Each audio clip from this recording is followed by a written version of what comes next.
चलिए जानते हैं आज की देश और दुनिया की सिलेक्टेड काम की और बड़ी खबरों को सिर्फ 10 मिनट में। लेकिन अभी तक आपने इस वीडियो को लाइक नहीं किया है तो भी लाइक कर दीजिए और चैनल को भी सब्सक्राइब कीजिए। तो चलिए बढ़ते हैं दोस्तों अपनी अगली खबर की ओर। गाजा में थमेगी जंग, इजराइल ने 2 महीने के विराम का दिया प्रस्ताव, हमास के सामने रखी यह शर्त। खबर निकलकर सामने आई है, इजराइल और हमास के बीच जारी खूनी जंग अब कुछ दिनों के लिए थम सकती है। इजराइल ने हमास को एक प्रस्ताव भेजा है जिसमें युद्ध को 2 महीने के लिए रोकने की बात कही गई है। यह प्रपोजल कतर और मिस्र के जरिए भेजा गया जो इस लड़ाई में मध्यस्थ की भूमिका निभा रहे हैं। रिपोर्ट के मुताबिक इस डील में यह शर्त रखी गई कि गाजा में बंधक बनाए गए सभी लोगों को रिहा किया जाएगा।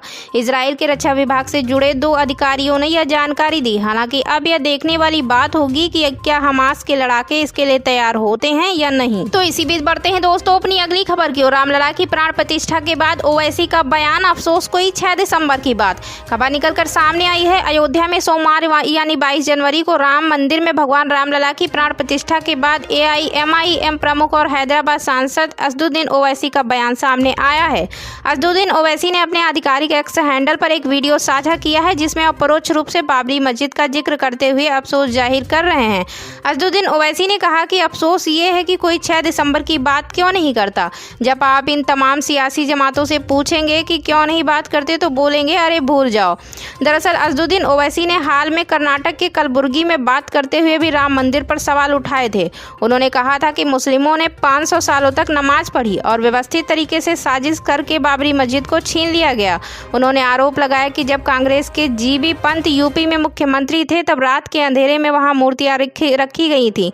ओवैसी ने कहा कि उस वक्त वहां के कलेक्टर नायर थे जिन्होंने मस्जिद बंद करा दी थी और पूजा शुरू करवा दी थी। चलिए बढ़ते हैं दोस्तों अपनी अगली खबर की ओर। प्रधानमंत्री सूर्योदय योजना की होगी शुरुआत, अयोध्या से लौटने के बाद PM मोदी का बड़ा ऐलान। आपको बता दें, अयोध्या में रामलला की प्राण प्रतिष्ठा से लौटने के बाद प्रधानमंत्री नरेंद्र मोदी ने एक बड़ा ऐलान किया है।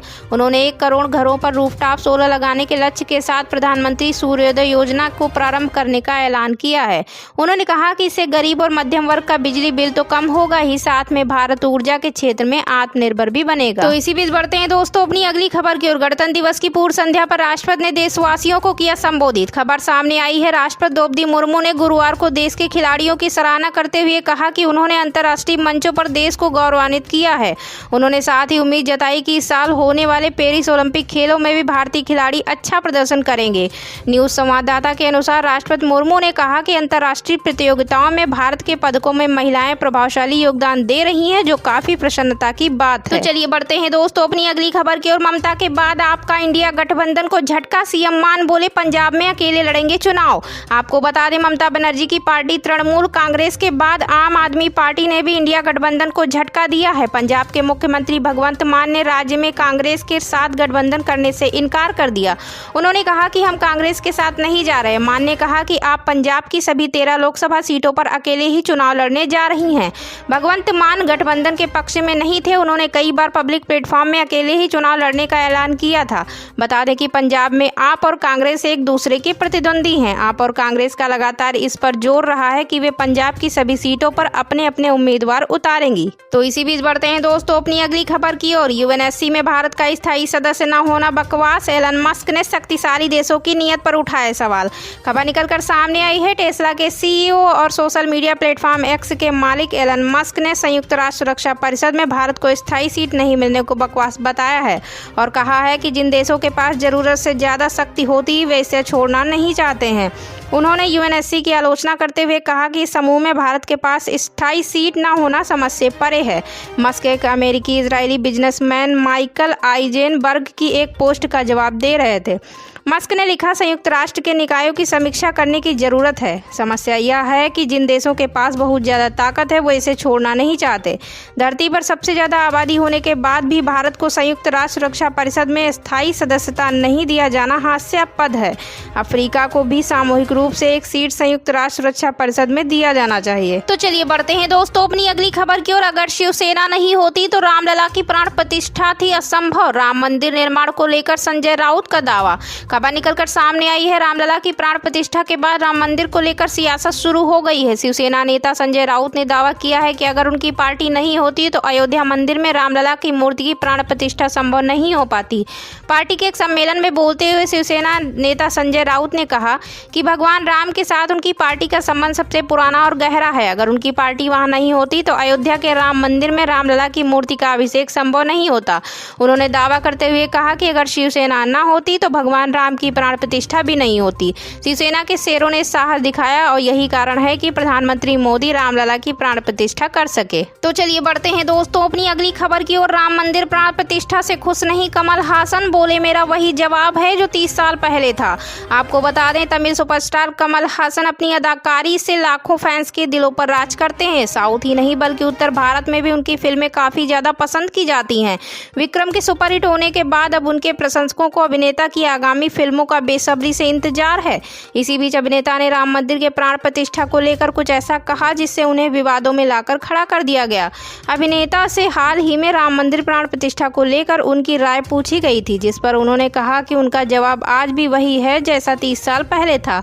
बता दें कि साल 1991 में अयोध्या में बाबरी मस्जिद को लेकर हुए बड़े दंगे के बाद कमल हासन ने बयान दिया था कि राम मंदिर हो या बाबर मस्जिद, इससे कोई फर्क नहीं पड़ता। उन्होंने कहा कि वह बिना किसी धार्मिक मतभेद वाली विचारधारा वाले लोगों में विश्वास करते हैं। तो इसी बीच बढ़ते हैं दोस्तों अपनी अगली खबर की ओर। महाराष्ट्र की सीएम शिंदे भी योगी की राह पर राम मंदिर शोभा यात्रा पर पत्थर बरसाने वालों के घर पर चले बुलडोजर। खबर निकलकर सामने आई है, महाराष्ट्र के मुख्यमंत्री एकनाथ शिंदे भी उत्तर प्रदेश के सीएम योगी आदित्यनाथ के नक्शे कदम पर चल पड़े हैं। राम मंदिर उद्घाटन के उपलक्ष्य में निकाली गई राम मंदिर शोभा यात्रा पर मुंबई के मीरा रोड पर एक समुदाय विशेष के लोगों ने पत्थर बरसा दिए थे।